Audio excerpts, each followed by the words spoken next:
На встрече с активной частью населения Сибая депутат Государственной Думы, член Комитета Госдумы по охране здоровья Салия Мурзабаева рассказала о своей биографии, текущей деятельности, реализованных проектах, способах достижения цели благотворительности.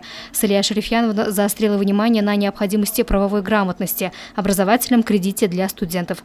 Последняя тема довольно актуальна. К депутату часто обращаются студенты с просьбой помочь перевестись с коммерческой основы на бюджетную. Многие присутствующие впервые для себя узнали, что депутат является учредителем благотворительного фонда содействия семье, защиты материнства и детства наследия, который совместно с телекомпанией БСТ реализовал ряд проектов.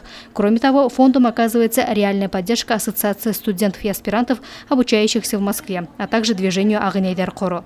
Затрагивая тему острой нехватки специалистов в сфере здравоохранения, депутат Салия Мурзабаева призвала молодежь воспользоваться правом обучения по целевому направлению.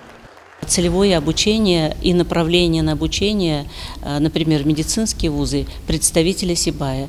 В прошлом году удалось в Санкт-Петербург, Москву направить 5 целевиков.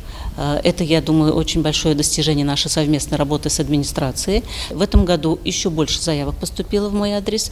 И сейчас мною оформлена заявка на более чем 200 с лишним целевых мест в ведущие медицинские вузы. Но жду положительного решения вопроса на уровне нашего ведомства, на федеральном уровне. Из СибГУ Салия Шарифьяновна отправилась на встречу с медицинскими работниками, где в ходе беседы обсудили наиболее важные проблемы сферы: дефицит квалифицированных кадров, заработная плата начинающих молодых специалистов, жалобы от населения, повышение престижа профессии врача, реабилитационные центры, паллиативная помощь и многое другое. Активность проявили и сами медики, задавая вопросы различного характера. Луиза Мустафина, Радмир Исенгулов, Гульгина Раскильдина, телекомпания СТВ.